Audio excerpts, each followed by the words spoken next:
여러분 반갑습니다. 한 주간 다들 평안하셨죠?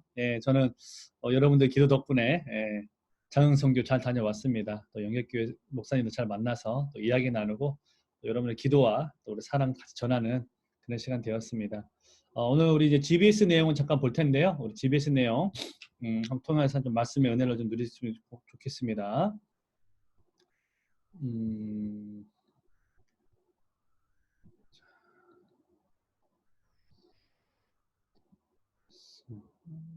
네, 알겠습니다.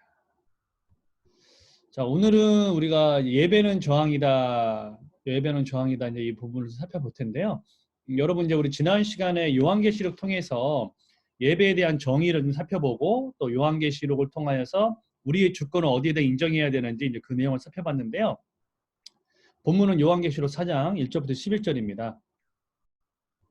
그래서 이제 이 내용을 이제 보시면 여러분들이 다 이제 성경을 통하거나 또 이제 보시면 아시겠지만 제가 잠깐 한번 읽어보도록 하겠습니다.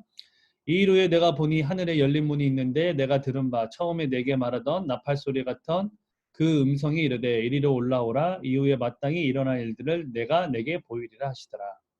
내가 곧 성령에 감동되었더니 보라 하늘에 보좌를 베풀었고 그 보좌 위에 앉으신 이가 있는데 앉으신 이의 모양이 벽옥과 홍보석 같고 또 무지개가 있어 보좌에 둘렸는데 그 모양이 녹보석 같더라. 또 보좌에 둘러 24 보좌들이 있고 그 보좌들 위에 24 장로들이 흰 옷을 입고 머리에 금관을 쓰고 앉았더라. 보좌로부터 번개와 음성과 우레소리가 나고 보좌 앞에 켠 등불 7이 있으니 이는 하나님의 7영이라. 보좌 앞에 수정과 같은 유리 바다가 있고 보좌 가운데와 보좌 주위에 4 생물이 있는데 앞뒤에 눈들이 가득하더라. 그 첫째 생물은 사자 같고 그 둘째 생물은 송아지 같고 그 셋째 생물은 얼굴이 사람 같고 그 넷째 생물은 날아가는 독수리 같은데 4 생물은 각각 6날개를 가졌고 그 안과 주위에는 눈들이 가득하더라. 그들이 밤낮 쉬지 않고 이르기를 거룩하다 거룩하다 거룩하다 주 하나님 곧 전능하신 이여 전에도 계셨고 이제도 계시고 장차 오실이라고 이시라 하고 그 생물들이 보좌에 앉으사 세세토록 살아계신 이에게 영광과 존귀와 감사를 돌릴 때에 24 장로들이 보좌에 앉으신 이 앞에 엎드려 세세토록 살아계신 이에게 경배하고 자기의 관을 보좌 앞에 들이며 이르되 우리 주 하나님이여 영광과 존귀와 권능을 받으시는 것이 합당하오니 주께서 만물을 지으신지라 만물이 주의 뜻대로 있었고 또 지으심을 받았나이다 하더라. 자, 요한계시록 4장 1절부터 11절입니다. 여러분께서 요한계시록 특징을 여러분들 읽어서 보시면 아시겠지만 특징이 이미지를 통하여서 하나님의 나라 우리에게 들려주시고자 하는 묵시 또는 계시를 우리에게 말을 해주고 있습니다. 그래서 여러분 우리가 좀 봤지만 뭐 금관, 뭐 엎드려, 흰옷, 24 장로, 사자, 독수리, 사람 뭐 그런 등등의 어떤 이미지를 통하여서 우리에게 보여주잖아요. 그러니까 때로는 여러분 이 요한계시록이 어렵다라고 할 수 있는 게 이런 상징적인 이미지나 비유를 통하여서 우리에게 말을 하기 때문에 어려울 수 있습니다. 하지만 중요한 것은 그 이미지를 통하여서 무엇을 나타내고자 하는지 그 뜻을 알아가면은 이것처럼 또 직관적으로 우리 이해할 수 있는 그런 그런 계시록이 없죠. 그래서 여러분들이 이미지를 통하여 하나님 나라를 보여주고 있다라고 보시면 될 것 같고, 또 통해서 이제 뭐 계시, 묵시를 통하여서 결론적으로는 누굴 나타내고 누구를 말씀하시냐? 예수님, 장차 오실 예수님에 대한 하나님 나라와 예수님을 드러내고 있다는 것을 우리가 이해해야 된다는 것이죠. 그래서 여러분 이제 이 내용을 좀 보시면서 오늘 이제 GBS 내용을 잠깐 보도록 하겠습니다. 자, 오늘 아까 제목이 뭐였죠? 예배는 저항이다였죠. 예배는 저항. 그럼 예배는 무엇일까? 예배는 워십, 서비스라고 되어 있는데요. 자, 이거를 그대로 문자적으로 얘기를 하면은 봉사, 섬김이라는 뜻으로서 영어의 서비스와 유사한 개념입니다. 이 예배라는 이 히브리어 개념이.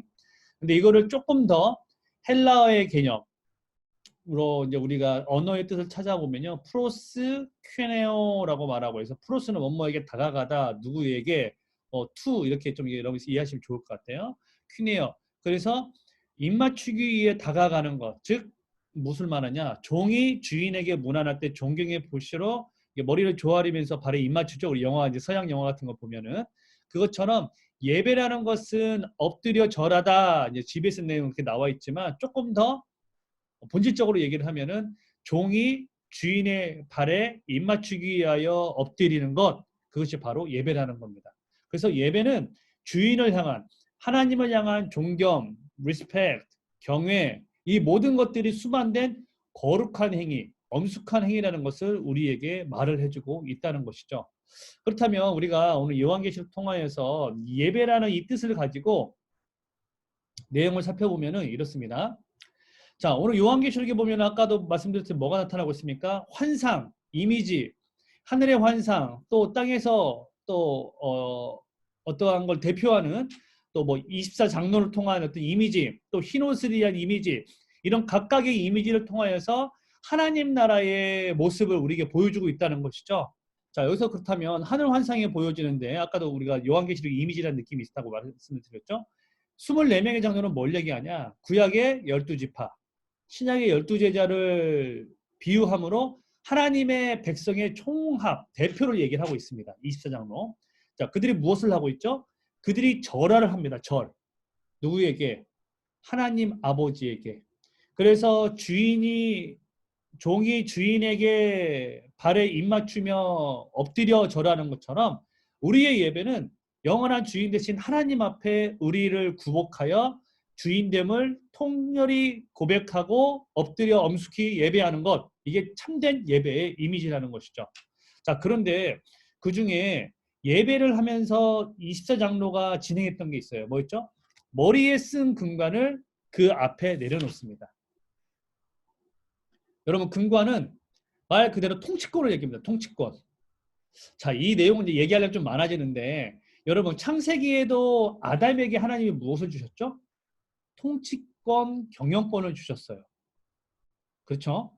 그리고 나서 이것들을 이제 예수님을 통하여서 하나님 나라를 통치하게 만드셨죠? 그것을 보여주고 있다는 것이죠.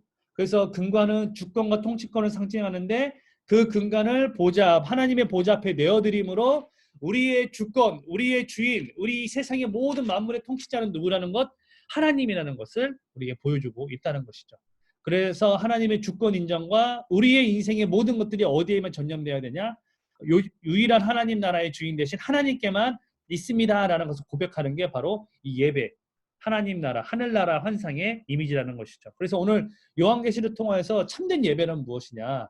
바로 우리의 주권을 하나님 앞에 드림으로 온전히 하나님께만 순종하는 것, 그게 바로 온전한 예배의 모습이다라는 것을 우리에게 말을 해주고 있다는 것이죠. 자, 그렇다면 우리가 성경에 말하는 예배, 하나님 나라 백성으로서 우리가 진행해야 되고 또 엄숙히 하나님 나라를 선택하며 또 매 예배마다 하나님 앞에 온전히 주 앞에 나아야 되는데, 그렇다면 우리는 어떻게 이 말씀을 살아낼 수 있냐는 거죠. 자, 여기 보면은 예배는 엎드려 주권을 내어드리는 것이다, 이렇게 정의를 했는데요. 그렇다면 나는 나의 주권을 어떻게, 어디에서 인정하고 있는가?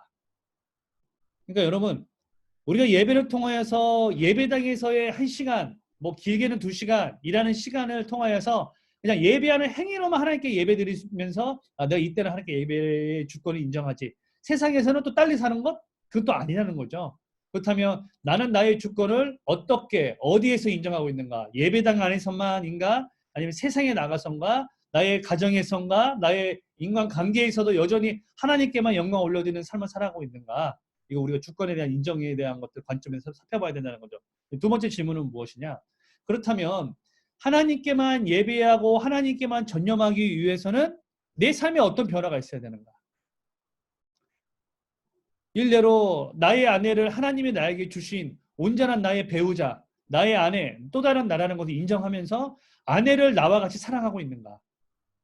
나의 자녀를 하나님의 자녀로서 나에게 잠시 맡겨주셔서 나를 통하여 말씀을 예배하기 위하여 나에게 맡겨주신 영혼들이라고 믿는다면 이들을 하나님의 말씀으로 양육하기 위해서 오늘 또 전심전력 다하고 있는가?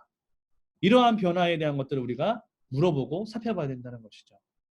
네. 그래서 여러분, 오늘 예배에 대한 두 가지 질문.